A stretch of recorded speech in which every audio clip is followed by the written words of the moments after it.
Welcome to my YouTube channel HR educational hub. মৰমৰ ছাত্ৰ ছাত্ৰীসকল, আজিৰ ভিডিঅ'টোত আমি আলোচনা কৰিম তোমালোকৰ মেট্ৰিক পৰীক্ষাৰ কাৰণে আৰু হায়াৰ ছেকেণ্ডাৰী পৰীক্ষাৰ কাৰণে খুবেই গুৰুত্বপূৰ্ণ এটা ৰচনাটো হৈছে প্ৰিয় সাহিত্যিক। আৰু সেই প্ৰিয় সাহিত্যিক হিচাপে মই বাছি লৈছোঁ সাহিত্যৰথী লক্ষ্মীনাথ বেজবৰুৱা। মৰমৰ ছাত্ৰ ছাত্ৰীসকল, ইয়াৰ আগতে যিটো জুবিন গাৰ্গ আছে, জুবিন গাৰ্গৰ যিটো ৰচনা আছে সেইটো মই ধুনীয়াকৈ একেবাৰে সহজ ভাষাত মই আলোচনা কৰিছোঁ। তোমালোকে যদি ভিডিঅ'টো চোৱা নাই তোমালোকে চাই ল'বা, প্লেলিষ্ট বনোৱা আছে। আৰু তোমালোকৰ জিলাত এক্সাম হৈ যোৱাৰ লগে লগে তোমালোকে 7002824673 এইটো নম্বৰত তোমালোকে কুৱেশ্যন পেপাৰটো PDF আকাৰে পঠাই দিবা। মই তোমালোকক সেইখিনি সলিউশ্যন কৰি দি দিম মৰমৰ ছাত্ৰ ছাত্ৰীসকল। তো চাওঁ আহা, সাহিত্যৰথী লক্ষ্মীনাথ বেজবৰুৱাৰ বিষয়ে যদি ৰচনা লিখিবলৈ আহে তোমালোকে কেনেকৈ লিখিবা।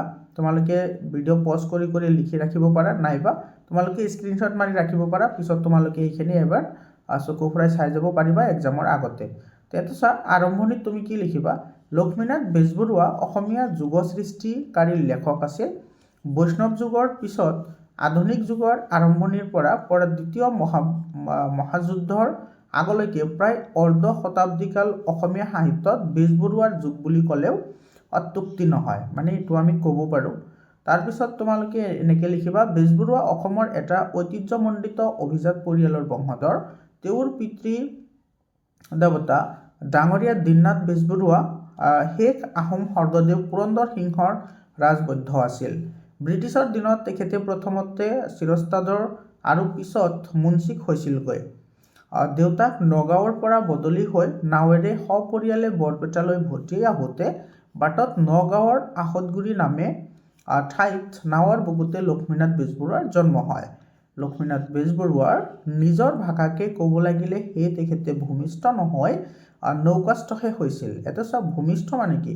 ভূমিষ্ঠ মানে মাটিত জন্ম হোৱা, আৰু নৌকাস্থ মানে তোমাৰ নাৱত জন্ম হোৱা। যিহেতু নাৱত জন্ম হৈছিল সেইকাৰণে তোমাৰ লক্ষ্মীনাথ বেজবৰুৱাক নৌকাস্থ বুলিও কোৱা হয়। মনত ৰাখিবা, সেইদিনা আছিল ইংৰাজী চনৰ 1868 চনৰ 19 নৱেম্বৰ লক্ষ্মী পূৰ্ণিমা। লক্ষ্মী পূৰ্ণিমাত জন্ম হোৱা বাবে হেনো তেওঁৰ নাম লক্ষ্মীনাথ ৰখা হৈছিল। এইটো চোৱা, যিহেতু লক্ষ্মী পূৰ্ণিমা আছিল সেইকাৰণে তেওঁ লক্ষ্মীনাথ ৰখা হৈছিল। চৰকাৰী কামত দেউতাকে অসমৰ নানা ঠাইত কটাবলগীয়া হৈছিল, আৰু দেউতাকৰ লগতে বেজবৰুৱাৰো অসমৰ নানান ঠাই দেখাৰ আৰু জনাৰ সৌভাগ্য ঘটিছিল। এইখিনি লিখিলা। তাৰপিছত লক্ষ্মীনাথ বেজবৰুৱাৰ যিখিনি তোমাৰ কৰ্মজীৱন আৰু শিক্ষা আছে সেইখিনিৰ বিষয়ে তুমি এনেকৈ লিখিবা। বেজবৰুৱাদেৱে সৰুৰে পৰা অনুসন্ধিৎসু আৰু তোমাৰ এইটো কৰ্মবেক্ষণশীল আছিল। এইটো কৰ্মবেক্ষণ হ'ব, কৰ্মবেক্ষণশীল স্বভাৱৰ আছিল। পঢ়াশালীয়া লিখা পঢ়াতকৈ হাতে কামে শিক্ষা আৰু খেল ধেমালিৰ প্ৰতিহে তেখেত অনুৰাগী আছিল। সেয়ে ছাত্ৰ হিচাপে তেওঁ চকুত পৰা বিধৰ নাছিল। ইংৰাজী চন 1886 চনত শিৱসাগৰ হাইস্কুলৰ পৰীক্ষাত উত্তীৰ্ণ হৈ 20 টকীয়া জলপানী লৈ, 20 টকীয়া জলপানী মানে 20 টকা তোমাৰ স্কলাৰশ্বিপ পাইছিল। জলপানী মানে স্কলাৰশ্বিপ, 20 টকা মানে 20 টকা।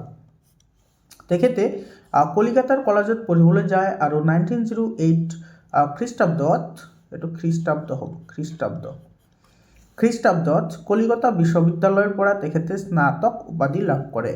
ইংৰাজী সাহিত্যৰ MA আৰু আইনৰ পৰীক্ষা দিবলৈও তেখেতে সাজু হৈছিল, কিন্তু বিশ্ববিদ্যালয়ৰ পৰীক্ষা সংক্ৰান্ত নীতিৰ আখুৱা দেখি তেখেতে আইন পৰীক্ষা নিদিলে, আৰু অসম চৰকাৰে তেখেতক 3বাৰ মুন্সিক শব্দটো মচাটো তেখেতে তাত গ্ৰহণ কৰি স্বাধীনভাৱে ব্যৱসায় কৰিবলৈ মন মেলিলে। বেজবৰুৱাদেৱে প্ৰথমতে অসমৰ স্বনামধন্য ব্যৱসায় চাউথ ভোলানাথ বৰুৱাদেৱৰ লগত যুটীয়াভাৱে কাঠৰ ব্যৱসায় কৰিবলৈ লয়। পিছত ভোলানাথ বৰুৱাদেৱৰ লগ এৰি ৱাৰ্ড কোম্পানীত বছৰ দুয়েক কাম কৰি উৰিষ্যাৰ সম্বলপুৰত নিজাকৈ কাৰবাৰ কৰে।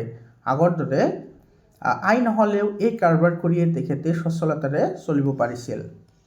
তাৰপিছত লিখিবা পেৰাগ্ৰাফ চেঞ্জ কৰি, ইংৰাজী চন 1891 চনত 23 বছৰ বয়সত বেজবৰুৱাদেৱে কলকাতাৰ বিখ্যাত ঠাকুৰ পৰিয়ালৰ প্ৰখ্যাত সুন্দৰী দেৱীৰ সানি গ্ৰহণ কৰে। এখেতগৰাকীৰ বিদুষী মহিলা আৰু আদৰ্শ গৃহিণী আছিল। ইংৰাজী চন 1938 চনৰ 29 মাৰ্চ তাৰিখে অসমীয়া সাহিত্যৰ কাণ্ডাৰী সব্যমসী বেজবৰুৱাই ডিব্ৰুগড়ত জোঁৱেক ৰোহিণী বৰুৱাৰ ঘৰত নৰদেহ ত্যাগ কৰে। তাৰপিছত চোৱা লক্ষ্মীনাথ বেজবৰুৱাৰ তোমাৰ সাহিত্যিক অৱদান কি আছে আমাৰ অসমীয়া জগতলৈ। বেজবৰুৱা আছিল আগশাৰীৰ জাতীয়বাদী লেখক। কলিকতাৰ কলেজ পঢ়ি থকা কালতে তেখেতে প্ৰিয় বন্ধু চন্দ্ৰকুমাৰ আগৰৱালা, হেমচন্দ্ৰ গোস্বামী আৰু ৰজনীকান্ত বৰদলৈ আদিৰ লগ লাগি জোনাকীৰ পাততে তেখেতে বাঁহী নামৰ মাহেকীয়া কাকত এখন উলিয়ায় আৰু তেখেতৰ মৃত্যুৰ পাছতো তেখেতৰ সুযোগ্য ভতিজাক মাধৱ চন্দ্ৰ বেজবৰুৱাৰ সম্পাদনাত 1945 চনলৈ এই কাকতখন ওলাই থাকে। নাটক, উপন্যাস, চুটিগল্প, কবিতা, জীৱনী, গহীন আৰু লঘু ৰচনা, সমালোচনা আদি সাহিত্যৰ প্ৰায় সকলো দিশতে বেজবৰুৱাদেৱৰ বুজনবিদৰ বৰঙণি আছে।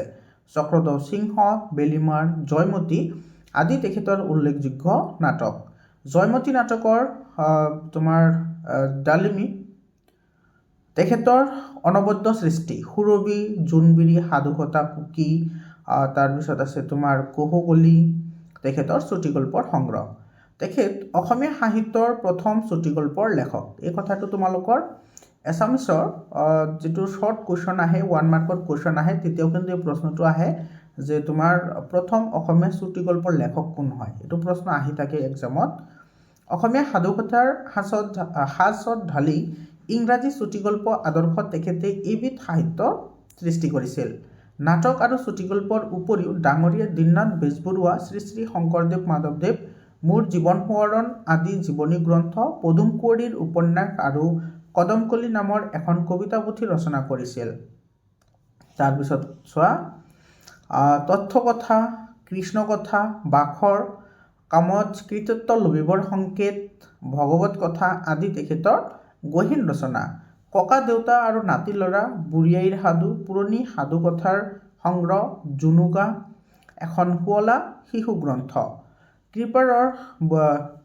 কৃপাবৰ বৰবৰুৱাৰ নাম লৈ তেখেতে এলানি গুহতীয়া ব্যংগ পুথিও ৰচনা কৰিছিল। সেইবোৰৰ ভিতৰত কৃপাবৰ বৰবৰুৱা কাকতৰ টোপোলা, বৰবৰুৱাৰ উভতনি, বৰবৰুৱাৰ ভাৱৰ বুৰবুৰণি আদি উল্লেখযোগ্য। কৃপাবৰ বৰুৱা নাম লৈ লিখা তেখেতৰ এই ৰচনাৰাজি আৰু ধেমেলীয়া নাটকাৱলী। তাৰপিছত আছে তোমাৰ নুমল পাচনি, লিটিকাই, চিকৰপাতি, নিকৰপাতি আদি হাঁহিৰ ৰসমৰা এইবোৰ গ্ৰন্থত আমাৰ অসমীয়া সমাজৰ দুখবোৰ ভেঙুচালি কৰি সমাজখনক শুদ্ধ কৰাৰ প্ৰয়াস দেখা যায়। আৰু সামৰণিত লিখিবা এইখিনি, বেজবৰুৱা এগৰাকী ব্যক্তিত্বসম্পন্ন পুৰুষ আছিল। 20 শতিকাৰ মাজভাগলৈ তেখেতৰ লিখনি আৰু ব্যক্তিত্বৰ প্ৰভাৱ নপৰা অসমীয়া সাহিত্যিক নাই বুলিবই পাৰি। তেখেতৰ লিখনি আছিল নিভাঁজ, বলিষ্ঠ আৰু প্ৰভাৱশালী। ডক্টৰ ভানীকান্ত কাকতিৰ নিচিনা মনীষীয়েও তেখেতৰ লিখনিৰ প্ৰসংগত কৈছে, বেজবৰুৱাৰ ৰচনাৰ পদ্ধতিৰ প্ৰতি সবিশেষ মন নিদিয়াকৈ ৰাখিবলৈ যোৱাটো ভাষাৰ প্ৰতি অবিচাৰ কৰা হয়।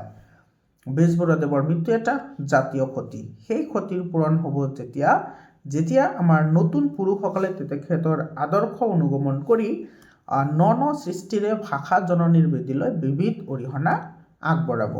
মৰমৰ ছাত্ৰ ছাত্ৰীসকল, তো এইখিনি আছিল সাহিত্যৰথীৰ বিষয়ে।